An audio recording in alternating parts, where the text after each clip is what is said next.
So, one question you may have asked yourself about healthcare in Britain is what healthcare was like specifically before the NHS was created. And there were four different methods of providing healthcare before the NHS, and those were a set of laws called the Poor Laws, through charities and charitable provision, through the private sector, and religion also had a part to play in this as well. So, first of all, the Poor Laws. The Poor Laws do what they say on the tin. Basically, what they were was a set of laws were designed to deal with the problem of poverty in society. So obviously back in the day they did not have a welfare state as we do now, so they had a set of poor laws where they taxed landowners and then used that money to care for in quotation marks because it wasn't very caring, the system, the poor.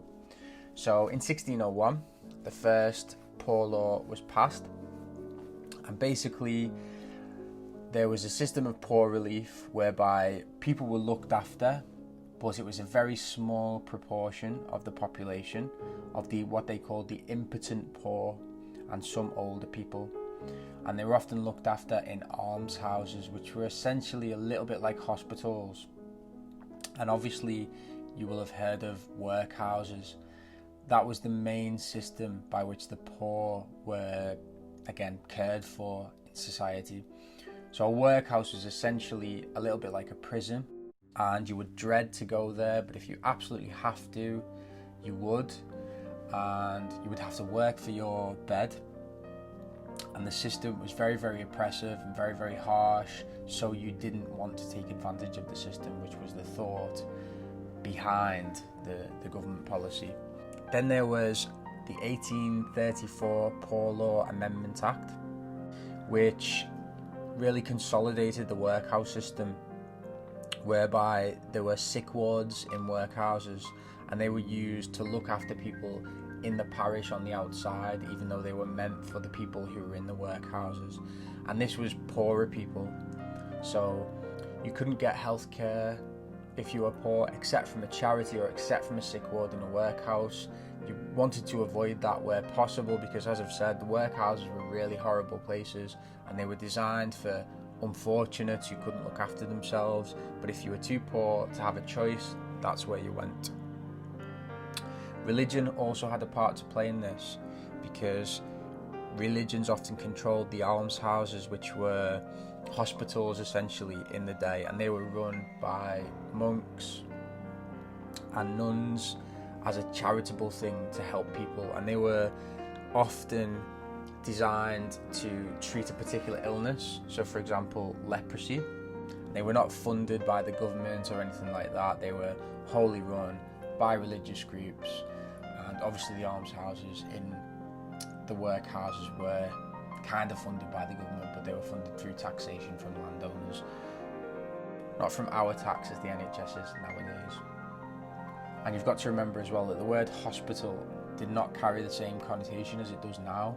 So if we're ill, we go to a hospital and we're glad for a hospital to help us. But back in the day, hospitals were associated with poverty. So you wanted to avoid a hospital wherever possible. If you were rich enough to get treatment from a doctor, you went to a doctor, and you tried to not go into a hospital because hospitals were full of poor and disadvantaged and unfortunate people, and you didn't want to be lumped in with them because chances are it would turn out badly for you. Workhouses, remember, were essentially prisons for the poor, but also they had hospitals connected to them for the sick. So all these people were lumped together, but as I've said, mainly poor people, because if you weren't poor, you wanted to avoid going to the hospital wherever possible. Then there was charitable provision. So charities, including rich people who just wanted to give something back to society, funded hospitals and run hospitals.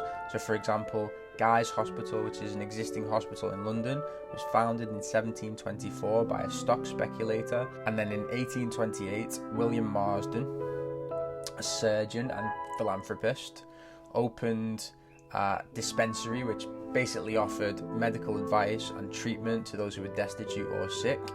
And that hospital dispensary eventually became the Royal Free Hospital, which again still exists today.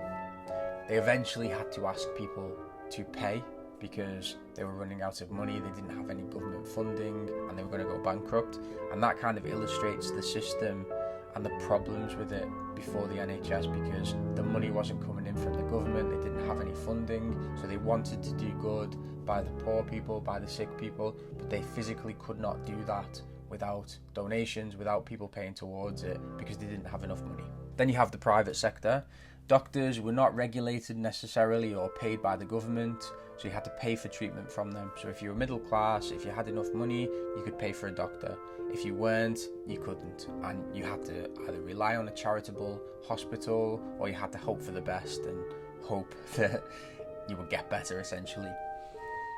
Government-run hospital care did become a little bit more common as time progressed, with local authorities controlling hospitals, though treatment was means tested. So if you were able to, you were asked to pay. If you couldn't, you weren't. There were also obviously health insurance policies that you could get, and they would take a section of your wages every week and then put that into a pot so you could pay for healthcare. So as I've said, most people could not afford to see a doctor or get private treatment, so most relied on good luck to stave off illness or ended up in the brutal workhouses if they had to. So I read a story about a guy who grew up before the NHS was created, and his sister had TB and she couldn't get healthcare, she didn't have the money to afford a doctor, and she couldn't afford to go to a sanatorium, which was essentially a hospital specifically designed for treating TB. So she ended up dying in a workhouse. After this, we started to get a little bit more government help. So in 1911, a law was passed called the National Insurance Act, which essentially gave a bunch of things to poorer people, but one of the things that it did was give free doctor's treatment for those below a certain income by taking contributions from their wages. So that eventually covered half of all the workforce, and you've got to remember that that didn't cover women in the main because they didn't work. So if their husband got sick, they had money to go to the doctors, but not women because, as I've said, in the main they did not work. And you've got to remember as well that this was a step towards something like the NHS, because it was the first time that the government was saying, okay, everyone who's poor deserves healthcare, deserves free treatment. Then in 1939 was the outbreak of the Second World War, and this was another step on the road towards the NHS, because we had a national system of caring for the sick, of caring for the wounded during that time. And one of the logical conclusions to that was, obviously, if we could do this during wartime and help people during that time, then we were able to do it during peacetime as well, which followed soon after the Second World War. In 1942, a civil servant called William Beveridge wrote a report on the state of British society and the problems within our society.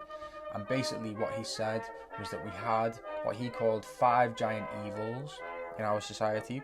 One of those giant evils was a lack of good healthcare, and he proposed a national system of free healthcare whereby everyone in the population was able to access healthcare for free.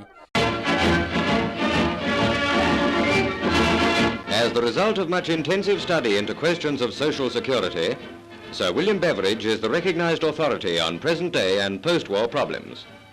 The security plan in my report has 3 sides to it.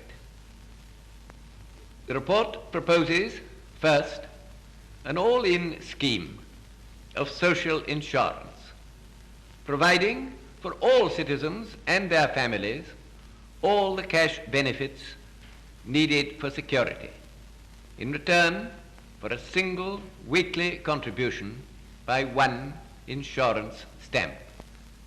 The benefits are to be adequate in amount and to last as long as the need lasts. The report proposes, second, a scheme of children's allowances to be paid both when the responsible parent is earning and when he is not earning. The report proposes, third, an all-in scheme of medical treatment of all kinds for all citizens. The national minimum is a peculiarly British idea. It means that no one is to fall below a certain standard. It leaves everyone free to spend his income above that standard as he will. It preserves the maximum of individual freedom and responsibility that is consistent with the abolition of want. That is the aim of my report, as shortly as I can put it. I hope that when you've been able to study the report in detail, you'll like it, that it'll get adopted, and that so we shall take the first step to security with freedom and responsibility. That is what we all desire. Thank you, Sir William. Obviously you will know that the Second World War came to an end in 1945, and many people expected Winston Churchill, who had been in power during the Second World War, to win an election victory. But what in actual fact happened was the Labour Party, under the leader Clement Attlee, won a landslide victory in the 1945 general election, and they promised to instigate a lot of the policies suggested by William Beveridge in his 1942 report. Mr. Churchill flew back from Potsdam with his daughter Mary on what was to be almost his last day as Prime Minister. Mrs. Churchill was there, as always, to greet him.